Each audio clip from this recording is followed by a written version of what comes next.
Hello बच्चों, कैसे हैं आप लोग। उम्मीद है अच्छे होंगे और पढ़ाई लिखाई बढ़िया चल रही होगी। कक्षा 12 भौतिक विज्ञान की आज की क्लास में हम लोग मुख्य रूप से दो टॉपिकों के बारे में बात करेंगे। एक वैद्युत प्रतिरोध और एक विशिष्ट प्रतिरोध। इन दोनों का नाम हम लोगों ने पहले से सुना है, जानते हैं इनके बारे में, इनके बीच का संबंध भी जानते हैं। पर इस पाठ में आगे कुछ और राशियों की ज़रूरत ऐसी होगी कि हमें इनके बारे में एक बार फिर से अच्छे से ध्यान रखना होगा। तो वैद्युत प्रतिरोध क्या है? प्रतिरोध का मतलब रुकावट से है। आवेश बह रहा है, चालन हो रहा है, किसी परिपथ से होकर के धारा बह रही है, तो धारा के मार्ग में जितनी रुकावट आ रही है, आवेश को प्रवाहित कराने के लिए आपको जितना कार्य करना पड़ रहा है, वह एक तरह से उस चालक के प्रतिरोध की माप होती है। तो प्रतिरोध का शाब्दिक अर्थ सीधे रुकावट से है कि किसी परिपथ से धारा के प्रवाह के मार्ग में वह परिपथ कितनी रुकावट डाल रहा है, कितनी बाधा उत्पन्न कर रहा है, वह उसका प्रतिरोध है, वैद्युत प्रतिरोध है। इसी तरह से दूसरा नाम है विशिष्ट प्रतिरोध। विशिष्ट प्रतिरोध को प्रतिरोधकता भी कहते हैं। और दोनों के बीच में अगर हमें संबंध की बात करें तो हम लोगों ने एक चीज़ पढ़ी है ना पहले, R बराबर रो यल अपान ए। इस तरह का कुछ एक संबंध याद होगा। मान लो हमारे पास एक समान मोटाई का चालक है, कैपिटल ए उसकी एक समान मोटाई है, यानी अनुप्रस्थ काट का क्षेत्रफल है, स्मॉल एल उस चालक की लंबाई है, रो उस चालक के पदार्थ का विशिष्ट प्रतिरोध है, तो आर उस चालक का प्रतिरोध आर और रो के बीच में संबंध ये होगा। या अगर आप विशिष्ट प्रतिरोध रो बराबर कहो तो आर ये उधर चला जाएगा तो ए गुणा में हो जाएगा और यल भाग में हो जाएगा। दो एक छोटी छोटी बातें जो हमें ध्यान रखना है। पहली बात तो ये कि प्रतिरोध, अभी आप अगर इस सूत्र से देखो तो आपको लगेगा कि आर का मान एक तो रो पर निर्भर करता है, रो का आर का मतलब हमारा प्रतिरोध से है, और विशिष्ट प्रतिरोध का मतलब रो प्रतिरोधकता भी कहते हैं। तो इस सूत्र से अगर आप देखो तो आपको ये लगेगा कि आर का मान यानी किसी चालक के प्रतिरोध का मान एक तो रो यानी उस चालक के पदार्थ के विशिष्ट प्रतिरोध पर निर्भर करता है। आगे अभी हम लोग फिर आएंगे। अभी एक बार ध्यान दे लें कि रो पदार्थ का गुण है। यह केवल उसके गुणों, भौतिक या रासायनिक गुणों पर या संरचना पर कह लीजिए आप निर्भर करता है, लंबाई पर, आकार पर, इन चीज़ों पर निर्भर नहीं करता है। पदार्थ का गुण है, सीधे सीधे पदार्थ का अभिलक्षण है। तो फिर भी यहाँ से देखने में आपको लगेगा कि आर, अच्छा ठीक है, रो के अनुक्रमानुपाती है, रो बढ़ाओगे तो आर यानी प्रतिरोध बढ़ जाएगा। चालक की अगर आप लंबाई बढ़ाते हो तो भी प्रतिरोध बढ़ जाएगा। चालक की मोटाई अगर बढ़ाते हो यानी ए का मान बढ़ाओगे तो ध्यान दीजिए आर उसके व्युत्क्रमानुपाती है, यानी जब आप ए बढ़ाओगे तो आर का मान घटेगा, यानी मोटा चालक अगर आप लोगे तो कम प्रतिरोध होगा। उसी तरह से अगर आप इस सूत्र पर आओ, रो बराबर आर ए अपान यल, यहाँ से भी देखने में आपको एक बार लग सकता है कि रो ए पर या यल पर निर्भर करता है, यानी चालक की मोटाई पर या चालक की लंबाई पर निर्भर करता है, जबकि ऐसी बात नहीं है, क्योंकि यहाँ पर आर नियत नहीं है। यहाँ पर हम कैसे निर्भरता कह सकते थे कि चूंकि रो का मान नियत है, ये पदार्थ का गुण है, तो आर प्रोपोर्शनल टू यल अगर हम ए को भी नियत रखें, या जब हम यल को नियत रख रहे हैं तो आर प्रोपोर्शनल टू 1 अपान ए। लेकिन यहाँ आर नियत नहीं है। अगर आप ए या यल बदलते हो तो आर का मान बदल जाएगा। चालक की मोटाई बदलते हो या चालक की लंबाई बदलते हो तो प्रतिरोध भी बदल जाएगा। तो आप ये नहीं कह सकते हो कि ठीक है हम केवल एक की निर्भरता देखें रो पर, तो वो कन्फ्यूजन होगा। इस सूत्र से ध्यान रखना, इससे मत कन्फ्यूज होना कि रो प्रोपोर्शनल टू ए और रो प्रोपोर्शनल टू 1 अपान यल। क्यों? अगर आप चालक की मोटाई बदलते हो या चालक की लंबाई बदलते हो तो आर के मान में भी इस तरह से बदलाव होगा कि रो आपका नियत बना रहे। तो अभी हम लोग क्या करने वाले हैं, इसके बाद हम लोग प्रतिरोध की और विशिष्ट प्रतिरोध की सिंपल सी परिभाषा लिखेंगे, और परिभाषा लिखेंगे, मात्रक लिखेंगे, विमीय सूत्र लिखेंगे, और एक आधा सवाल इन दोनों के बीच में संबंध का शुरुआत करते हैं इससे। अब हम लोग आते हैं वैद्युत प्रतिरोध की परिभाषा पर। तो जो लिखा है एक बार पढ़ लेते हैं। इलेक्ट्रिक रेजिस्टेंस या इलेक्ट्रिकल रेजिस्टेंस, दोनों में से कुछ भी कह सकते हैं। इलेक्ट्रिक भी लिखा रहता है, इलेक्ट्रिक रेजिस्टेंस भी कैपिटल आर से व्यक्त करते हैं। और कोई पदार्थ या चालक अपने से होकर विद्युत धारा के प्रवाह या आवेश की गति अगर विद्युत धारा बह रही है तो समझो आवेश की गति हो रही होगी, तभी विद्युत धारा बह रही थी। के मार्ग में जितनी रुकावट डालता है उसे उस चालक का वैद्युत प्रतिरोध यानी कैपिटल आर कहते हैं। तो रुकावट को हम लोग प्रतिरोध कहते हैं। कौन सी रुकावट? जो आवेश के प्रवाह के मार्ग में आती है। कौन लगाएगा? जिस चालक से होकर के या जिस वस्तु से होकर के आप आवेश को ले जाना चाहते हैं, ले जाने में कुछ कार्य करना पड़ेगा, क्योंकि स्वतः नहीं गति करेगा। तो जितना आपको रुकावट का सामना करना पड़ेगा वही उसका वैद्युत प्रतिरोध होगा। कैपिटल आर से व्यक्त करते हैं। और गणितीय रूप में अगर कहना चाहें तो कैपिटल आर बराबर कैपिटल वी बटे स्मॉल आई। आर क्या है? प्रतिरोध है। वी क्या है?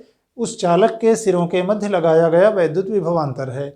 और आई क्या है? उस चालक से प्रवाहित वैद्युत धारा है। हम लोग ओम का नियम इसके पहले पढ़े हैं, अभी फिर आगे बाद में देखेंगे। ओम के नियम में क्या है? जब किसी चालक की भौतिक अवस्थाएं ना बदलें, भौतिक अवस्था ना बदलने का मतलब है आप उसकी लंबाई नहीं बदल रहे हो, मोटाई नहीं बदल रहे हो, ताप नहीं बदल रहे हो। वैसे तो दाब और अन्य चीज़ें भी हम लोग कहते हैं, लेकिन मुख्य रूप से ताप है जो प्रतिरोध को प्रभावित करता है। टेम्परेचर, प्रेशर का उतना प्रभाव नहीं पड़ता है। तो ओम के नियम में है कि यदि किसी चालक की भौतिक अवस्थाएं न बदलें तो उस चालक के सिरों के बीच लगाया गया विभवांतर यानी वैद्युत विभवांतर कैपिटल वी और उस चालक से प्रवाहित विद्युत धारा यानी स्मॉल आई का अनुपात एक नियतांक होता है, यानी कैपिटल वी बटे स्मॉल आई बराबर एक नियतांक होगा। और उस नियतांक को हम लोग उस चालक का या उस पदार्थ का वैद्युत प्रतिरोध कहते हैं। तो उसी आधार पर अभी गणितीय रूप से हम लोग आर बराबर वी बटे आई कहेंगे। वी क्या है? वी विद्युत विभवांतर है तो इसका मात्रक वोल्ट होगा। आई विद्युत धारा है, इसका मात्रक एम्पियर होगा। अब आप ओम प्रतिरोध का मात्रक अगर लिखना चाहो, अब वैसे तो चूंकि ओम का नियम है प्रतिरोध के बारे में, एक तरह से आप कह लो कि शुरुआत में उन्होंने उसकी अवधारणा दी, तो इसलिए उनके सम्मान में प्रतिरोध के मात्रक को हम लोग ओम कहते हैं। और हम लोगों ने इसके पहले पढ़ा है पिछले साल कि जो मात्रक, जिन मात्रकों का नाम किसी वैज्ञानिक के नाम पर होता है उनका प्रतीक अगर हम लिखते हैं तो वो कैपिटल में होता है। तो फिलहाल ये वैज्ञानिक के नाम पर है और उनके सम्मान में प्रतिरोध का मात्रक ओम। और अभी फिलहाल एक ओम बराबर 1 वोल्ट बटा 1 एम्पियर, यानी गणितीय रूप से आप ऐसे भी इसको कह सकते हो कि अगर किसी चालक के सिरों के बीच में हम 1 वोल्ट का विभवांतर लगाएं और तब उससे अगर 1 एम्पियर की धारा बह रही हो तो इसका मतलब उस चालक का प्रतिरोध 1 ओम रहा होगा। तो अभी आर का मात्रक अगर हम कहें तो वोल्ट बटा एम्पियर, इसी वोल्ट बटे एम्पियर को हम लोग ओम भी कहते हैं और प्रदर्शित करते हैं इस तरह ओमेगा से ना, ओम ऐसे, ये ओम का प्रतीक है। और 1 ओम बराबर 1 वोल्ट बटा एम्पियर, आप ऐसे कह सकते हो। ठीक, अब आगे हम लोग कुछ बातें और देखते हैं। मान लो हम लोग प्रतिरोध का विमीय सूत्र लिखना चाहते हैं, तो कैपिटल आर बराबर वी बटे आई। ठीक, वी विभवांतर है और आई विद्युत धारा है। वी विभवांतर का अगर हमें सीधे ना पता हो तो विभव वैद्युत विभव की परिभाषा से हमें पता है कार्य बटे आवेश के रूप में हम लोग विभव को परिभाषित करते हैं।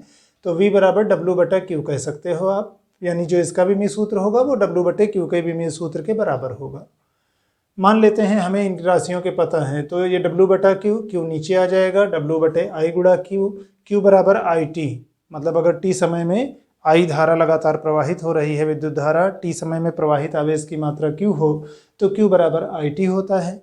अब यहाँ से हम इसको डब्ल्यू बटे आई और क्यू की जगह आई टी लिख सकते हैं। तो ये आई गुणा आई स्क्वायर हो जाएगा, टी टाइम का है ही। तो इसका मतलब प्रतिरोध आर का विमीय सूत्र वो कार्य डब्ल्यू के विमीय सूत्र बटे विद्युत धारा के वर्ग आई के स्क्वायर के विमीय सूत्र और टी यानी टाइम समय के विमीय सूत्र के इस हिसाब से बराबर होगा। कार्य का अगर हमें सीधे पता है तो ठीक है, M L two T minus two लिख लेंगे। नहीं पता है तो बल गुणे विस्थापन से निकाल लेंगे। बल का नहीं पता है तो द्रव्यमान गुणे त्वरण से निकाल लेंगे। हमारा मतलब जहाँ से हमें याद है उसके आगे से वहाँ से शुरू करते हुए हम आगे विमीय सूत्र में। तो अभी हम मान लेते हैं कि कार्य का आपको पहले से ध्यान में है, तो M L two T minus two, धारा का एम्पियर ए, टाइम का टी, आप सरल किए तो वैद्युत प्रतिरोध का विमीय सूत्र आया M L two T minus three A minus two. अब अगर मात्रक लिखना चाहें तो एक मात्रक तो ठीक है, हम लोगों ने ओम कहा था, बाकी छोटे या बड़े मात्रकों की ज़रूरत हो तो पूर्व लग्न लगा करके किलो ओम, मेगा ओम इस तरह कर सकते हैं। बड़े मात्रक के लिए और छोटे के लिए मान लो मिली ओम है, माइक्रो ओम है, नैनो ओम है, जैसी आवश्यकता हो। दूसरा मात्रक हम लिख सकते हैं जैसे एम मास किलोग्राम, लंबाई का मीटर, टी टाइम का सेकंड और एम्पियर। तो इसको हम ऐसे भी लिख सकते हैं ना, किलोग्राम गुणा मीटर स्क्वायर बटे सेकंड की, या सेकंड की घात -3 और एम्पियर की घात -3। तो ठीक है, ये हुआ प्रतिरोध का विमीय सूत्र। इसके बाद इसी तरह से हम लोग परिभाषा देखते हैं विशिष्ट प्रतिरोध की। अब हम लोग अगली राशि पर आते हैं, विशिष्ट प्रतिरोध या प्रतिरोधकता। विशिष्ट प्रतिरोध को स्पेसिफिक रेजिस्टेंस कहते हैं और प्रतिरोधकता को रेजिस्टिविटी, मतलब दोनों एक ही राशि के नाम हैं, चाहे आप विशिष्ट प्रतिरोध कहो चाहे आप प्रतिरोधकता कहो, रो से प्रदर्शित करते हैं। और परिभाषा इसकी हम लोग चाहे तो एक तो ई बटे जे के रूप में देख लेते हैं। एक बार जैसा लिखा है सुन लेते हैं कि किसी चालक से वैद्युत धारा प्रवाहित होने पर चालक में किसी बिंदु पर वैद्युत क्षेत्र की तीव्रता यानी कैपिटल ई वेक्टर व धारा घनत्व यानी स्मॉल जे वेक्टर के मानों का अनुपात उस चालक के पदार्थ की प्रतिरोधकता यानी रो के बराबर होता है। परिभाषा हम लोगों ने दिया है कि जब किसी चालक से धारा प्रवाहित हो रही हो तब, ऐसा नहीं है कि चालक से धारा प्रवाहित नहीं हो रही है तो उस चालक की प्रतिरोधकता नहीं होगी, तब भी होगी। ये परिभाषित करने का हमारा एक तरीका है कि जब मान लो धारा बह रही होती किसी चालक से और धारा बहाने के लिए मान लो हमने कैपिटल ई विद्युत क्षेत्र स्थापित किया था। अब किसी भी बिंदु पर अगर वहाँ पर कैपिटल ई विद्युत क्षेत्र की तीव्रता है, स्मॉल जे धारा घनत्व है, तो ई बटे जे का जो मान होगा वह रो के मान के बराबर होगा, यानी प्रतिरोधकता या विशिष्ट प्रतिरोध के मान के बराबर होगा। तो एक तरह से हम इसको ऐसे परिभाषित कर सकते हैं कि रो बराबर यानी विशिष्ट प्रतिरोध या प्रतिरोधकता रो बराबर ई बटा जे, एक ई का परिमाण बटे जे का परिमाण। तो यहाँ पर चूंकि परिमाण की हम बात कर रहे हैं तो दोनों सदिश राशियाँ, ई भी सदिश राशि है, जे भी सदिश राशि है, लेकिन चूंकि हम परिमाण की बात कर रहे हैं इसलिए हम यहाँ तीर नहीं भी लगाए, तो केवल हम लिख सकते हैं रो बराबर ई बटे जे। अब कुछ अन्य प्राचलों के पदों में हम इसे व्यक्त कर सकते हैं। मान लो हमारे पास यल लंबाई का चालक रहा होता और पूरे चालक की एक समान मोटाई कैपिटल ए रही होती, उसके अनुप्रस्थ काट का क्षेत्रफल, मान लो आपके पास एक तार है, कैपिटल ए उस तार के अनुप्रस्थ काट का क्षेत्रफल है और स्मॉल एल उसकी लंबाई है। ठीक, आपने उस चालक के सिरों के बीच में कैपिटल वी विभवांतर लगाया है। विभवांतर लगाएंगे तो विद्युत क्षेत्र स्थापित होगा। तो वी विभवांतर लगाने पर अगर उस चालक से आई विद्युत धारा प्रवाहित हो रही होती तो अब हम क्या कह सकते हैं, एक तो ई का मान वी बटे यल के बराबर होगा, हम लोगों ने पढ़ा है विभव प्रवणता की दर विद्युत क्षेत्र की तीव्रता के बराबर होती है, या यल लंबाई के चालक के सिरों के बीच में अगर आपने कैपिटल वी विभवांतर लगाया है तो ई बराबर वी बटा यल, एक ये संबंध। दूसरा, धारा घनत्व की परिभाषा जे बराबर आई बटा ए। अब ये दोनों मान अगर हम लोग इसमें रखें तो हम इस रूप में पहुंचेंगे कि रो बराबर ई की जगह हमने रख दिया वी बटा यल और जे की जगह रख दिया आई बटा ए। यहाँ से आप देखो ना, ये बटा में है तो गुणा में जाएगा तो ए बटे आई हो जाएगा। अब आई हमने ले लिया वी के साथ तो वी बटे आई, और ये ए ऊपर गया था यल नीचे है तो वी बटे आई गुणा ए बटा यल। अब आप ध्यान दो, थोड़ी देर पहले अभी हम लोगों ने प्रतिरोध की परिभाषा से कहा था कि किसी चालक के सिरों के बीच अगर आप कैपिटल वी विभवांतर लगाते हो, उस वजह से अगर उस चालक से स्मॉल आई विद्युत धारा प्रवाहित होती है तो वी बटे आई को आप उस चालक का प्रतिरोध कह सकते हो। तो यानी हम वी बटे आई की जगह उस चालक का प्रतिरोध आर लिख सकते हैं। किस चालक का? जिसकी लंबाई यल है और जिसकी मोटाई ए है। तब उसी स्थिति में विशिष्ट प्रतिरोध और प्रतिरोध के बीच का हमारा ये संबंध होगा, रो बराबर आर ए बटा यल। कई बार हम लोग पिछली क्लासों में शुरुआत यहीं से किए रहे होंगे, इस रूप में हम लोगों ने पढ़ा होगा मात्रक, बल्कि इससे देखें तो हमको ज़्यादा आसानी से मिल जाएगा। आर का मात्रक, प्रतिरोध का मात्रक ओम, एरिया ए का मात्रक मीटर स्क्वायर, या लंबाई का मात्रक मीटर, तो मीटर स्क्वायर और मीटर में से 1 मीटर कट जाएगा, बचेगा मीटर, और यहाँ आर का मात्रक ओम, तो यानी ओम गुणा मीटर, ये हमारा मात्रक होगा रो का। तो और इसके पहले हम लोगों ने प्रतिरोध का विमीय सूत्र लिखा है, तो अगर प्रतिरोध का विमीय सूत्र निकाल सकते हैं तो उसी में मीटर यानी एक लंबाई से और राशि जोड़ दीजिए, गुणा कर दीजिए उसमें, तो आपको विशिष्ट प्रतिरोध का विमीय सूत्र मिल जाएगा। तो इसी से संबंधित कुछ बातें और आगे देखते हैं। अब हम लोग इसमें मात्रक और विमीय सूत्र देख लेते हैं प्रतिरोधकता का या विशिष्ट प्रतिरोध का। देखिए, रो बराबर आर ए बटा यल हम लोग पा चुके हैं। यहाँ पर R प्रतिरोध है, A उस चालक की मोटाई यानी अनुप्रस्थ काट का क्षेत्रफल है और L लंबाई है। तो यहाँ से अगर आप प्रतिरोधकता का मात्रक यानी रो का मात्रक कहो तो R है विद्युत प्रतिरोध, उसका मात्रक ओम, A है एरिया, उसका मीटर स्क्वायर, L है लंबाई लेंथ मीटर, 1 मीटर कट जाएगा, बचेगा ओम गुणा मीटर। प्रतीक ओम का ऐसे लिखते हैं और मीटर का स्मॉल एम। तो यानी रो का मात्रक अगर आप कहो तो ओम गुणा मीटर, एक ये मात्रक हम लोग लिख सकते हैं। विमीय सूत्र की बात करें तो रो का जो विमीय सूत्र होगा वो इन राशियों के विमीय सूत्रों के इस प्रकार से संबंध के बराबर होगा। आर का विमीय सूत्र हम इसके पहले निकाल चुके हैं, यम L2 T-3 A-2, एरिया का L2, लेंथ का L, एक L बचेगा वो यहाँ गुणा में आ जाएगा। तो आपके विशिष्ट प्रतिरोध या प्रतिरोधकता का विमीय सूत्र यम L3 T-3 A-2। और नोट में एक विशेष बात ध्यान रखेंगे, हम लोगों ने इस पाठ के शुरुआत में कुछ चीज़ें पढ़ी थी, जैसे श्रांत काल पढ़ा था, अनुगमन वेग पढ़ा था, वहीं पर मुक्त इलेक्ट्रॉनों का संख्या घनत्व पढ़ा था। तो उन चरों के पदों में अगर हम कहें तो रो का मान ये एक सूत्र होता है, ये एक संबंध होता है। अगर यम इलेक्ट्रॉन का द्रव्यमान है, यन किसी वस्तु में इलेक्ट्रॉनों का, किसी चालक में मुक्त इलेक्ट्रॉनों का संख्या घनत्व है, ई इलेक्ट्रॉन पर आवेश की मात्रा है, टाउ श्रांत काल है, तो रो का मान इन राशियों पर इस प्रकार से निर्भर करता है।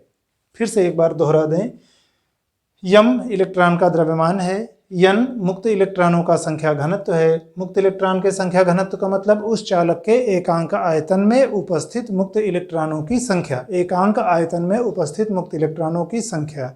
ई इलेक्ट्रॉन पर आवेश की मात्रा है। ध्यान दीजिए यम और ई तो नियत रहते हैं, इलेक्ट्रॉन का द्रव्यमान कितना होगा नियत है, इलेक्ट्रॉन पर आवेश की मात्रा नियत है। द्रव्यमान 9.1 × 10⁻31 किलोग्राम लगभग, और आवेश ई का मान -1.6 × 10⁻19 कूलाम लगभग। ठीक, यन और टाउ ये दो राशियां हैं जो अलग अलग पदार्थों पर या अलग अलग ताप पर अलग अलग हो सकती हैं।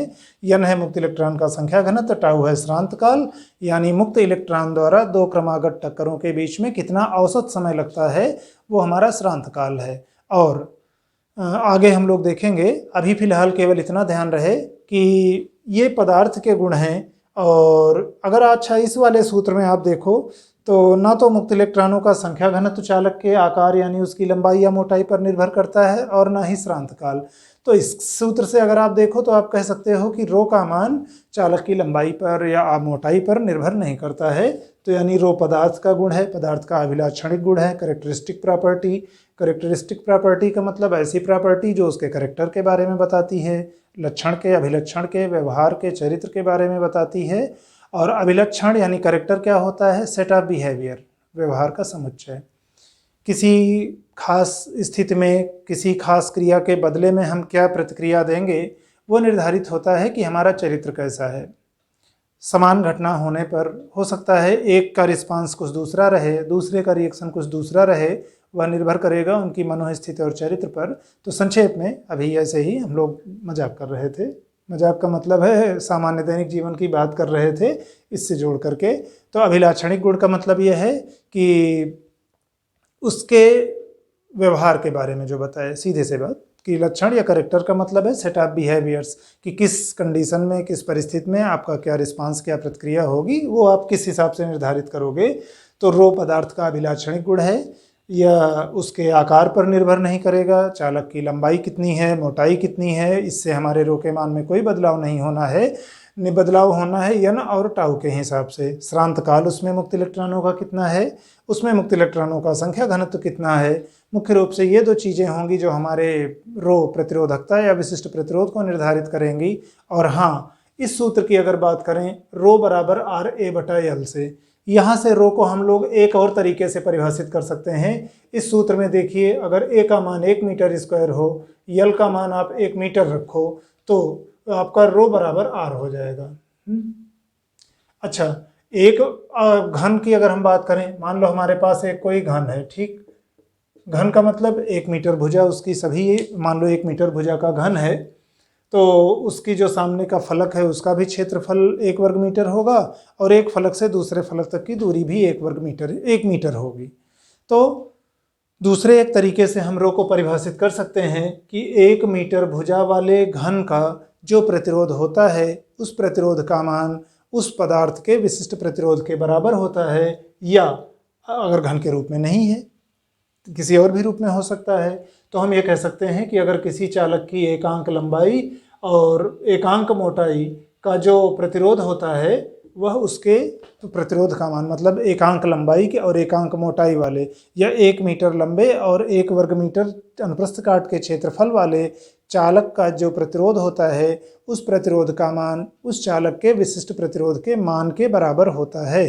तो इस रूप में भी हम लोग इसको परिभाषित कर सकते थे। तो ठीक है, अभी आज के लिए केवल इतना ही। मुख्य रूप से हम लोगों ने वैद्युत प्रतिरोध की परिभाषा और विशिष्ट प्रतिरोध की परिभाषा और उनके मात्रक, विमीय सूत्र और उनके बीच में आपस में संबंध पढ़ा है।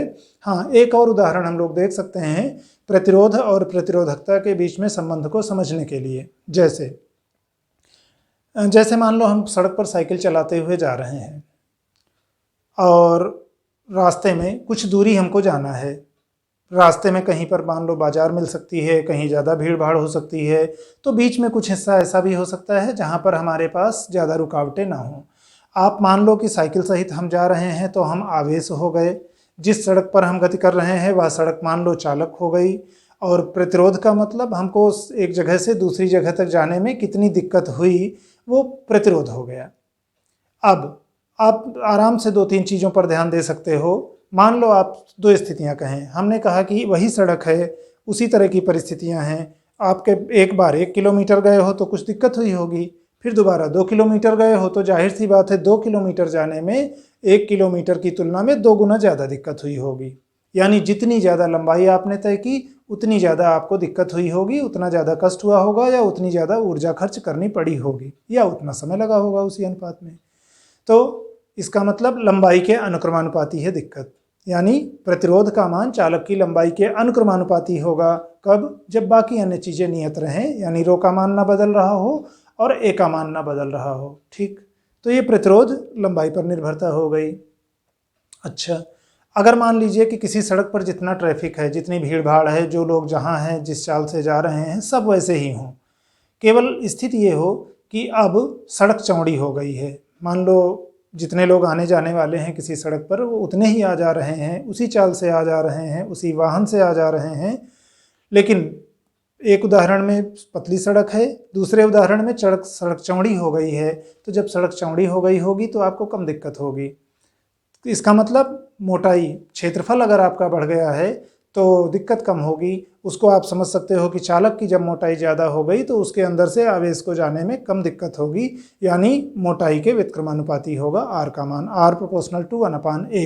R प्रोपोर्शनल टू L, लंबाई के अनुक्रमानुपाती, हम जितना ज़्यादा दूर जाएंगे उतनी ज़्यादा दिक्कत, जितना चौड़ी सड़क पे जाएंगे उतना कम दिक्कत। और फिर एक तीसरा उदाहरण देखते हैं इसी में। तीसरी स्थिति में मान लो हम, ठीक है, वही हमारा गंतव्य है कि एक जगह से दूसरी जगह हम जा रहे हैं, रास्ते में कहीं पर अगर बाजार है। अगर एक स्थिति में लो, मान लो 2 रास्ते हैं, एक रास्ता घने बाजार से होकर के जाता है, दूसरा रास्ता थोड़ा खुले क्षेत्र से जाता है जहाँ पर उतनी भीड़ नहीं है। तो अब किसी सड़क पर भीड़ कम है कि भीड़ ज़्यादा है, उसको आप समझ लीजिए वो प्रतिरोधकता है। वो निर्भर करेगा कि आप किस साइड से गए हो। बाजार से होके जाओगे तो जाहिर सी बात है ज़्यादा दिक्कत होगी, वहाँ के लिए रो का मान ज़्यादा होगा, रो का मान ज़्यादा होगा तो आर का मान ज़्यादा होगा। तो आप सड़क पर भीड़ का घनत्व आप कह लो उसको, तो वो आपको निर्धारित करेगा कि आर का मान कितना होगा। ज़्यादा भीड़ भाड़ वाला इलाका ज़्यादा दिक्कत, ज़्यादा भीड़ भाड़ मतलब ज़्यादा रो, कम भीड़ भाड़ यानी कम रो। तो ठीक है, आर बराबर रो L/A। फिर से एक बार यहाँ से, ये तो रो बराबर RA/L लिखा था, आर बराबर रो L/A। यहाँ वाले से एक बार फिर से देख करके क्लोज करते हैं कि पहली बात तो कि प्रतिरोध R का मान विशिष्ट प्रतिरोध रो के अनुक्रमानुपाती होगा। दूसरा, रो का मान L या A पर निर्भर नहीं करता है। तीसरा, रो अगर वही है, नियत है, तो R प्रोपोर्शनल टू L लंबाई के अनुक्रमानुपाती होगा। और दूसरा, R proportional to 1/A area यानी चालक की मोटाई के व्युत्क्रमानुपाती होगा। आज के लिए अभी केवल इतना ही। इसके बाद हम लोग इनसे संबंधित कुछ प्रश्नों को हल करेंगे। आप लोग अपनी तबीयत का ध्यान रखते हुए पढ़ाई लिखाई करते रहें। धन्यवाद।